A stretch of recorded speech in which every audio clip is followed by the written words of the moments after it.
Hey everyone, Cursed Deck Builder here, making our way to 10,000 decks assisted, and here we are with Greta Sweettooth Scourge, a black-green food deck. But before we get into it, I'd like to say we've hit 2,000 subscribers. Thank you so much everyone for supporting the channel and watching this silly kind of, side project of mine that I've been really enjoying. I love Commander, I love Magic, and I love deck building, and it's been just a blast going through people's decks and hopefully helping them and helping others build a little better, stronger, or more successful decks, whatever you would like. Well, today's deck, which I'm going to plug this again, if you wanted to see these deck lists basically a week in advance, you can join me on my Patreon. On my Patreon, we have a link to a Discord where I post these deck lists early. You can go over them with me, and if you have your own opinions, you can put them there and maybe they'll make their way into a video. But that's enough beating around the bush. This is Brad's Greta Sweettooth deck. Brad says they need help getting a consistent food engine to help draw through the deck with Greta to get the finishers out and working with enough food to enable them to do their jobs. And their budget says I'd prefer to stay below bracket 4. Brad, absolutely. I don't think we're going to be touching bracket 4. This is a really fun deck, but I think fundamentally it will be in lower brackets. But also, that request you had about getting through your deck, I like this kind of question. Getting a consistent food engine to help draw through the deck, because I think you're looking in the wrong place to solve your problems. But we're gonna get into that right away after we take a look at the commander and see why they are leading our deck. If you'd like to take a look at the deck list we're talking about today, or if you'd like to submit your own deck list to me so that I can make a video assisting your deck, please check the video description down below. So, who is Greta Sweettooth Scourge and why are they our black-green food commander? Greta is a 3-mana 3/3 human warrior with 3 abilities. The first one being that when she enters, she creates a food token. That one's pretty straightforward. And then we have 2 activated abilities, 1 in each of her colors. For 1 green and sacrifice of food, we put a +1/+1 counter on target creature. And now this is only as a sorcery, but is still a pretty efficient way to get a +1/+1 counter on a creature. In another version of this deck, perhaps there could be more of a proliferate mechanic, because one of the things I like in proliferate decks or +1/+1 counter decks is putting that first +1/+1 counter so that proliferation can do the rest of the job. And I think this is a pretty good example of something that can do that. On the other hand, we have the black ability for 1 and a black, sacrifice of food, you draw a card, and you lose 1 life. This is kind of a draw engine that's a mana sink, right? It uses 2 of our resources, mana and food, to convert into card draw. And the life loss you're receiving from it is nicely balanced out by the food tokens you're generating. So if you start going low on life, you can just start eating the food to regain that life. There's a lot of, like synergy might be the word, but I think elegance to a card like Greta. Like, she really does a nice package of a bunch of abilities in her colors around food that synergizes with all each other really nicely. So I think she's rather cool. As for the deck itself, now, I don't want to seem like this is contentious or a mean thing to say, but this is a lower power deck, right? I think we've gotten to a point, and some people I see in the comments complain about this too much, but that Commander has kind of skyrocketed in power with power creep, and I wouldn't necessarily disagree with that, but not all decks are meant to be, running tables or like playing CEDH or things like that. And I think this is a great example of a deck that kind of understands where it wants to be and is using a lot of tools at that power level, right? This isn't the kind of deck we particularly want to throw in Vampiric Tutor, right? Like, or free fogs or free removal, right? This is a nice package of a deck that I do think is really strong. So with that in mind, there might be a lot of cards in here that make certain, deck builders look at them sideways and see like, why are they in there? But I'm going to say as a whole, I think I like the shape of the deck. What I feel like is missing is some, I'm going to call them basics, but what we're going to call them is like core principles of Commander, right? We're low on card draw, for example, and things like that. I think the shape and the idea is there, and I want it to eat its vegetables, right? I want this deck to that's pretty funny with a candy eating deck, but I do want it to eat its vegetables, because if it does that, I think it has a pretty straightforward plan and a pretty straightforward deck that'll work consistently. So what do I mean by that? Let's get right into it with the first thing we like to do on this channel, and that's looking at the lands in the curve. Well, if you saw the number of lands, you already know where this is going. 34 is just a little too low for a deck like this. Now, we're going to go to the curve to substantiate what I'm saying here, and we can see the curve is actually really, really nice. I do like this nice going to 1, 2, 3. Now 3 is rather high when our commander is 3 mana as well, so there's a lot of pressure on the 3 slot, but at this power level I don't particularly mind it. If we really wanted to fix this, we could add a bunch of 1 mana dorks, and that would probably take a substantial amount of pressure off. But we can see after 3, immediately we start dropping off with less and less cards. 5, we're going into even fewer. And 6, we even have cards like Feasting Troll King, which are cards we never actually want to cast, we just want to reanimate it. And if you're wondering, how do we get that Feasting Troll King in the graveyard? Don't worry about it. That's a thought for another draft. But in the meantime, we can see that we have a nice kind of curve that allows us to run slightly less lands than expected. I say slightly because I still would like to go up there, because fundamentally one of the core tenets of the deck is to have a little extra mana hanging around so that we can activate our commander. That's the idea with these mana sink style commanders, is that we want just a little extra mana here and there. And Greta is really, really great. Let's go to the full art. Greta is really great for this because she has those two options. Do you have 1 extra mana and some extra food?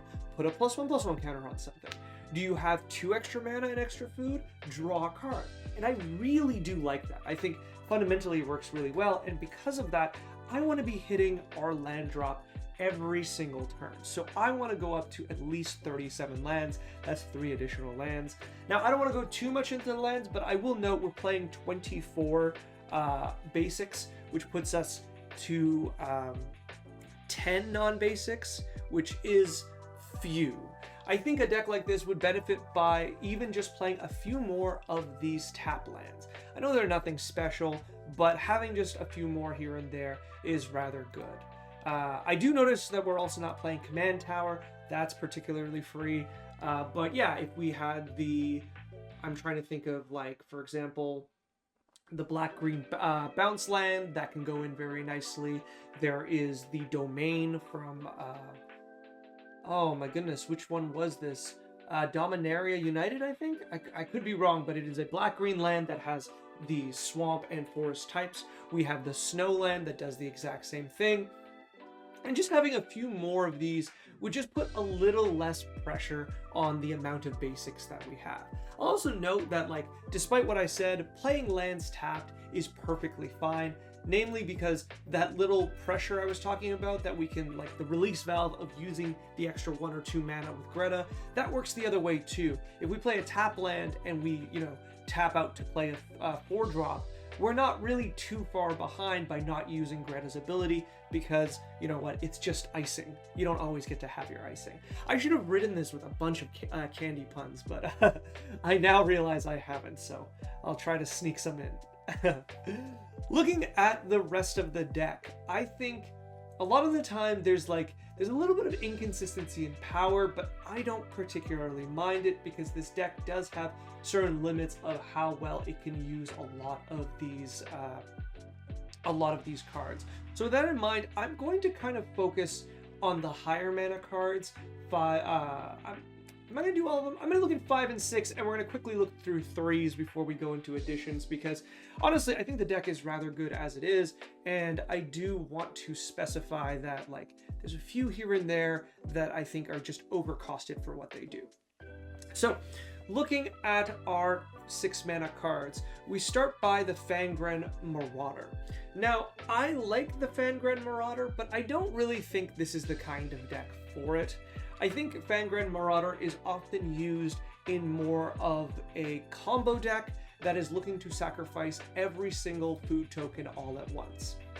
Now, unless I have missed it, we don't really have, outside of Crank Clan Ironworks, which I think is standing out as one of the strongest cards in the deck, I don't particularly think we have a lot of infinite sack outlets or free sack outlets for our food. Feasting Hobbit is like that, but it's on ETB. But otherwise, I don't see really a way. I guess Peregrine Took as well, but only in 3s. Savvy Hunters in 2s. Okay, so we do have a good number of these kind of abilities, but I will note that even with that, that is creating a situation where we have a multi-card combo, and our payoff is gaining, I'm going to assume 30 to 40 life, right? 30 life would be 6 food, 40 life would be 8 food. And if you're above that, right, let's say you have 12 food tokens, and we got Peregrine Took, or even the Savvy Hunter. Let's use the Savvy Hunter because she's stronger. So you have 12 food, you play Savvy Hunter, then you sacrifice all 12 to draw 6 cards. Yeah, you could be gaining... Oh, did I do math wrong before? Yeah, so 12 food is 30 life, right? No, 12 food is 60 life. Okay, sorry. My 5 times multiplication tables are lacking a bit. But, so, gaining 60 life, because you have Fangren Marauder out, and drawing 6 cards. One of these two doesn't feel the same. Now, at this power level, don't get me wrong, 60 life is way more valuable than at a higher power level, but I will still say I imagine a lot of these games end with massive swings of giant creatures. So I think that 60 life is going to last a little less long than because the thing is like when you draw those 6 cards, your opponents are going to turn to you and start attacking you. So I do like the benefit of it. But even then, all of this going in circles over one card, Fangren Marauder feels overcosted for an ability that you can't really leverage to the maximum ability. I'd like this to gain you 500 life, right? Like, and this deck just doesn't have the means to do that. Maybe you could say, well, Cursed, what if they have Academy Manufactor out, and then you have all of these other sacrifice outlets, and then all of this comes out and Peregrine Took, and all of these other things, and all these double... Well, I'm going to say at that point you've won the game. The gaining a few hundred health is really not going to be the thing that changes anything, right? In fact, comparing the Fangren Marauder to its contemporary Marionette Master as a 6 mana payoff for sacrificing artifacts, it's like night and day, right? Marionette Master is insane because not only does Greta work really, really well to grow the Marionette Master to increase the damage it does very, very quickly, it also just works way better, even though it targets one opponent, right? Let's say you fabricate onto the Marionette Master, she's a 4/6, all of a sudden your 3 food that you're sacrificing to Peregrine Took represents 12 damage to a player. And that's, once again, being incredibly conservative, right? Now, I no longer need you to say, no longer need, hey, what if you had 12 food up? Because 12 food up represents at least 1 player defeated, maybe more. And even better if you were using Greta to slowly sack them in growing the Marionette Master each time. Like, it's just way, way better. So Fangren Marauder, I think, is an easy cut. Marionette Master just does the job way better. Feasting Troll King, I did kind of allude to this. Maybe I should be a little more straightforward. I think I would rather this have ways to go into the graveyard. That might be difficult in a deck like this. Perhaps you could be using Malevolent Rumble or what is it, the Cash Grab or Cache Grab, which is the squirrel card that mills 4 and you put a permanent card from it in your hand. Same thing where maybe those can, you know, put cards in your graveyard, namely Feasting King, and then you can reanimate it. But that still feels like really, really difficult to pull off because so little of your deck will be milling. So perhaps we just imagine this as a 6 mana 7/6 Vigilance Trample that you get to buy back after it dies. I don't know if that's good enough, but I feel like I want to leave it for now. Voracious Fell Beast, I like it as removal. It's very strong. It's a nice food engine. I think that's fine. Taste of Death, I think is starting to get a little tricky. I think I'd just rather a 5 mana, board clear. We're lacking board clears here, and Taste of Death, I think, is going to be a really nice answer to token decks, which can really exist in this lower power format. And Taste of Death is just not going to do anything against them, whereas just one of the 5 mana board clears you can get in black pretty cheaply, or if you wanted to splurge, things like Damnation or Toxic Deluge would make a huge difference because they'd allow you to actually deal with boards that you otherwise cannot. And that's generally fine because you get to keep the food tokens on the board, giving you that advantage after the board wipe to kind of start out again. So not just for the mana cost, but also for effect, I'm a little less down for Taste of Death. Old Flitterfang, I think, is cool. I do like that it generates food tokens turn after turn. I do like that it kind of grows itself, but I do think it's kind of overcosted for this ability, whereas a few of the other abilities you have do this a little better. That being said, I'm not going to be too hard on this. I think it's a fine creature. I think depending on what you're putting in, this could be on the chopping block though. Scream Puff, likewise, is a pretty weak card. Even in later games or low power games, I feel like this is just either going to be chumped or ignored. 4 damage isn't nothing, but really 5 mana for a 4/5 that incidentally creates a food is way weaker than, let's say, once again, just a nice comparison within the deck, something like Giant's Skewer, which already does a way better job and works in reverse. Whereas I would say the Scream Puff wants to be not blocked, the Giant Skewer wants to be blocked. And there's something pretty grim about that I really like. And you might say, well, Curse, why don't I equip the Scream Puff with the Giant Skewer? Don't do that. You're making both abilities worse by doing that. Instead, I'd say cut the Scream Puff, keep the Skewer, and you'll be a lot happier. Igra is fantastic, no complaints there. Looking really quickly in the 3 mana slot, I feel like a lot of these are nice. Pride Malkin is cute. I don't dislike it. I think there's a 2 mana version of this. I think it's the Duskshell Beetle that gives +1/+1 creatures with +1/+1 trample. That's just more efficient mana wise, and I'd prefer that. But even then, I don't really know to what degree trample is particularly important in this deck. This is a deck that aims to generate enough food to create enough card advantage to start dropping really strong threats that have to be answered, such as the Marionette Master or the Feasting Troll King, right? Marionette Master doesn't need trample because of how it works, and Feasting Troll King comes with trample. And if you're like, well, Cursed, I want this backup plan where I'll be smashing face while building up towards this, I get that, but I think it's worth considering that your creatures are just fine for doing that anyways, right? You're already leaning on the incidental advantage you're getting by getting food tokens all over the place.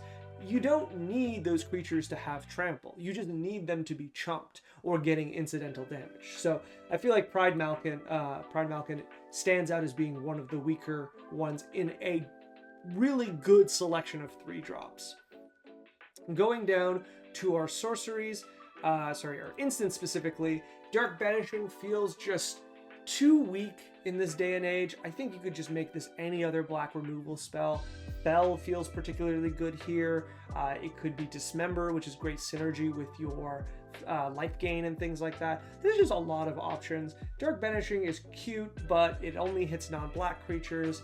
And despite its rad art and really great, it's a fantastic flavor text, it's not really where we want to be. Looking at the rest, I love the rest of this, so there's no problems with 3 mana. And I'm going to say for now that's going to be the cards I'm saying to cut. Heroic Intervention, I just wanted to take a moment. This card feels like it stands out as being one of the most powerful cards in the deck. Likewise, Crank Clan Ironworks. These two cards, at least Heroic Intervention is defensive, so like it doesn't feel bad when you use it. But I think if you're playing a dex with equal power level and you drop the Crank Clan Ironworks, there's going to be some some complaints because this card is strong. And we might say, well, Curse, this deck isn't really leveraging the power of Clan Ironworks, which it's not, right? This is a card that's going to let you cast your higher drop cards a little faster. Perhaps this is going to let you... Oh, just notice the Extruder has a free sack outlet effect on it. Okay, that's still interesting, but it is still a particularly overcosted one, which so I don't particularly mind it. And I don't think it changes my decisions on any of the other cards. But looking at what Clan Ironworks basically turns on, I think it's perfectly fair. But that might be just enough of a reason to take it out, right? Like, there are certain cards that are just extremely powerful, and when you find your deck is not leveraging them to that ability, they aren't that good, right? You want to be using them to their limits, not half using them, because your opponents will still react as if they're as strong as they could be, and that's going to lead to bad feels in the games. Both your opponents feeling like they've been misled because you've said your deck is a lower power level than this card represents, or in the opposite direction, where they're going to overcommit to taking you out because of Clan Ironworks, and you're going to have the bad feels because all of a sudden you're thinking, oh, I don't know why I'm being pressured. I don't have this kind of power backing it up. All right, let's go into additions. Starting nice and easy, we've got Many Partings. This is kind of in here because it's the exact type of card I really, really like, and a type of card that I've recently been talking about in my How Many Lands to Play video and a few other videos. And it's the card that just finds you a land out of your deck and gives you a secondary effect. The secondary effect here, of course, is creating the food token, which I think is pretty good to begin with, but also this is just fantastic. Just getting you an extra land, letting you curve out a little better, and being 1 mana for a food token is a nice deal. So I think it's an easy inclusion that doesn't really change the deck too much. Something that's a little stronger, but still somehow weaker than Clan Ironworks is Jaheira, Friend of the Forest, who will turn all of your food tokens into Mox Emeralds. Now, you already have this effect with Knight of Sweet's Betrayal, but I think it doesn't hurt to have multiple of this effect. Jaheira is very, very strong and allows you to cast some of those higher mana cards really, really quickly, and gives you a backup thing to do with all the food tokens that you have. And I do particularly like that. Speaking of all the food tokens, I don't mind having a few payoffs that are somewhat irrelevant, not like I'm going to say somewhat distant from the main game plan, and that's Cranial Plating and Nettle Cyst. Both of these creatures will grow for the number, or both of these artifacts will grow the creatures they're equipped to by the number of equipment that you have. And I really like being able to put this on like a Gilded Goose or one of your other throwaway creatures, such as there's that squirrel that's a 3/2 that ETB in death. It creates a food token. I really like throwing the Cranial Plating onto that, making it what, like a 12/2 and swinging, because you don't really mind if it gets chumped or something, because it's going to be just a very good attacker and threaten your opponents while you do, you know, really basic stuff. And of course, if you've never used this ability, Black, instant speed attach this equipment, then you don't really understand how powerful Cranial Plating. Of course, also Nettle Cyst gives toughness for each artifact, which I really, really do enjoy. It comes in with a body. This one's definitely the stronger of the two, but it has that less kind of like take a player out of nowhere effect that I think is really, really good. So both of these I think are easy inclusions. We were speaking of marionettes earlier, and here's the Marionette Apprentice. This is slightly weaker in a lot of ways, but stronger in others, right? The main difference between Marionette Apprentice and Master is Apprentice only deals 1 damage, but it does that damage to all of your opponents. So with that in mind, having an early Apprentice as you generate food can be rather threatening in the long term and be one of those cards that your opponents just need to be aware of. The other Aristocrat effect, where it's creatures also will trigger this, is nice, but I think largely irrelevant in comparison to the artifact ability. Easy card, I really do like it. Whenever I can fit into a deck, I'm generally very, very happy. Speaking of slightly stronger cards and leading into a discussion about card advantage, I actually buried the lead on that. I realized I never got back to it. Fundamentally, I think one of the things, going back to what Brad was saying, that this deck has a hard time getting enough food engines to draw through the deck, leads me to just believe the problem is not the food. It really does seem like the deck build creates enough food all of the time. The problem is the food to card ratio is pretty poor. And in fact, using Greta's second ability as the main use of your food is pretty bad, because you are overpaying for card draw. You're getting less bang for your buck from your food. So generally, what I think the deck needs is other ways to leverage card advantage, and especially card advantage in association with the food. And Braid's Arisen Nightmare is one of those cards that I think really does that in a very elegant way. Braids, of course, end step you sacrifice a permanent type, and here, very specifically, you want to do artifact. You want to trade that food token to force your opponents to consider sacking an artifact of their own. If they don't want to, or if they don't have an artifact to begin with, you get into a position where all of a sudden that's getting you free cards. Braids really, really powerfully leverages that food way further than Greta can, and I do particularly like that. And for those who haven't played with Braids, which, my goodness, play with Braids, she just got reprinted, she's so great. The damage is also really, really real. The ability to do 2 damage to each opponent every end step as long as Braids is out represents quite a bit of advantage. I've definitely played games where I have I've played a Swamp, cast Dark Ritual, cast Braids on turn 1, sacrifice the land, and drawn 3, and I've never regretted it. She's so strong. I love that art. I love this creature. If anything else, play this card. It's so great. But on the other hand, we have something like Rowan's Grim Search. Rowan's Grim Search is a Read the Bones variant that I really, really like, and I generally like way more than Read the Bones when given the option of bargain, and this is a bargain deck. By sacrificing a food token as you cast this, you get to look at the top 4, and you can put up to 2 of them back onto your deck and the rest into your graveyard. What this fundamentally means is you get to be able to dig 6 deep if needed for the cards you're looking for, right? You just have the option of looking at the top 4, you like none of them, and you drop the whole pile into the graveyard and take the 2 mystery cards. It's like a super surveil somewhat. But do note, you can't put more than 2 on top, so you always lose 2 cards. All that to say, this is a way to put the Feasting Troll King back into the graveyard from your deck. It's not great, but it's an option. But otherwise, it's just a really, really good card advantage card, because instant speed, drawing 2, and digging so much will let you get the cards you need to get your engines going, to get your powerful cards out, and start taking advantage of it. Likewise, Night's Whisper, this is just a classic. You know what this is all about. Draw 2 for 2. These cards are really, really good. I really do recommend that if you have the ability to play a draw 2 for 2 card, that you do, and this is the best one that you have access to.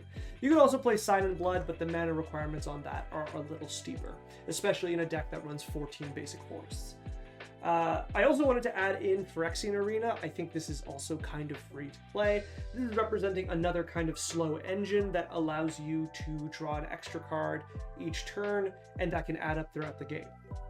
There was an old video I saw where people were talking about the strength of cards like Phyrexian Arena versus Read the Bones, and how long it takes to get the cards off of Phyrexian Arena versus the cards off Read the Bones. And I'm fundamentally on the side that I do think like immediate draw effects such as Night's Whisper, Read the Bones, Rowan's Grim Search are more powerful than Phyrexian Arena when you need the cards now, but that's also tied to the power level I'm playing at. At my power level, games can go really fast, and the amount of turns that you have to get what you need can be very limited, because by the time someone represents a threat, you only have so much time to draw into an answer to that threat. And cards like Phyrexian Arena can be rather weak at doing that, whereas cards like Read the Bones or Rowan's Grim Search can be rather good at doing that, right? So with that in mind, I usually lean towards the latter. But Phyrexian Arena in smaller, I'd say lower power pods does a way better job, because it's just expected that the games are going to go slower, people have fewer threats, their threats are more answerable, and boards tend to gum up, leading to stalemates while people look for their bombs to break through. That means if these games, which, you know, I hear from friends, the 2-hour games of Magic through multiple board clears, Phyrexian Arena does a way better job, because that's drawing way more cards and getting you really strong advantage. So at this power level, I would definitely play Phyrexian Arena. And if you're hungry for it, you could be playing the variants of it from like Necropotence, Necrodominance, and Black Market. Don't play those. Those are too strong for this power level, but for those who might be looking at these kind of decks or following this kind of idea of black card advantage, do note that those are much stronger and can be played at higher power levels. Finally, the last card I want to note, and this is a card I love suggesting at lower powers and especially in black-green decks, well, exclusively in black-green decks because you can't play it if you don't play black and green, is Life and Death. Life and Death's main attraction is that Death is a Animate Dead or a Reanimation variant that costs you 17 cents. So at low power, at budget, Death is a very strong card, because getting Reanimation effects cheaply is hard when you have a budget or a power level budget. So Death is just really good here. I do like it. If you are in black, I think it's free to play that first Reanimation spell. Granted, Death, of course, only returns creatures from your graveyard, but I think even here it's pretty good to rebuy certain effects, certain creatures, and certain abilities that you really want back on the field. I'm thinking Academy Manufactor, some of the squirrels, things like that. But, this is a very big but, I did want to note that Life is also really good here, because we have several cards that take advantage of that effect, such as Knight of Sweet's Revenge, such as, I know it's here somewhere, Insatiable Frugivore. These, I'm going to say, overrun styles of cards get way better the number of creatures you have, and Life being able to turn, like 8 to 9 creatures into 1/1s is really good to add to those numbers. Now, you may need to tap some of them to do these effects, but if you are using things like Knight of Sweet's Revenge, that can really fix that. If you have Mana Dorks, if you have Mana Rocks, things like that, it gets a little better. But going from, 5 attackers getting +8/+8 to, I'm trying to think of a nice number here. Let's say 11 attackers getting +8/+8 is a huge difference and can end the game at any time. So Life and Death, I think, are really good here, and I would play them for sure.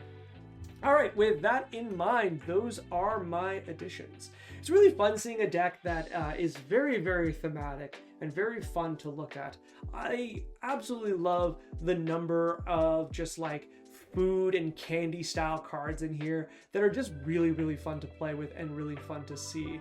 Stuff like the Gumdrop Poisoner is one of my favorites, because I really love the Tipped with Treats adventure ability, because I think that's really cute, and I love the fact that it has a very fun and very strong ETB. Like, things like this are fantastic, and I do love this deck. I'm hoping these additions don't really change its power level too much, because I think it's at a really fun level. And if you did want to change this power level, we said stay below bracket 4. Perhaps this is a conversation to be had on what bracket 4 and what bracket 3 really are, because to me, this feels like a bracket 2. Once again, I don't mean that in a bad way. I think it's a fantastic bracket 2, but it really does not catch my eye as something I would consider 3. But I think that's more of a problem with the brackets than it is with like me. I don't think this is a disagreement of like what I think 3s should be stronger. I just think that 3s and 4s are so vague that you can put such a wide swath of power level in between them that it becomes really tricky to understand exactly what we're going for. But with that in mind, Brad, if you look at this and you're like, Curse, This deck, I want it to be much stronger. Let's get to that 3, like high end of 3. We can absolutely do that. But until then, I hope this video was helpful. Good luck and happy deck building.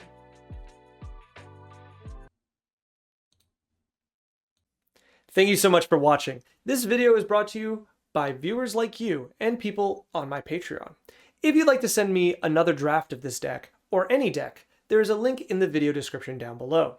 And if you'd like to make your deck one of my donation decks I work on, there is a link there too. Finally, if you'd like to like, comment, subscribe, I would be very appreciative. It helps the channel quite a bit. Thank you and good luck in brewing and building.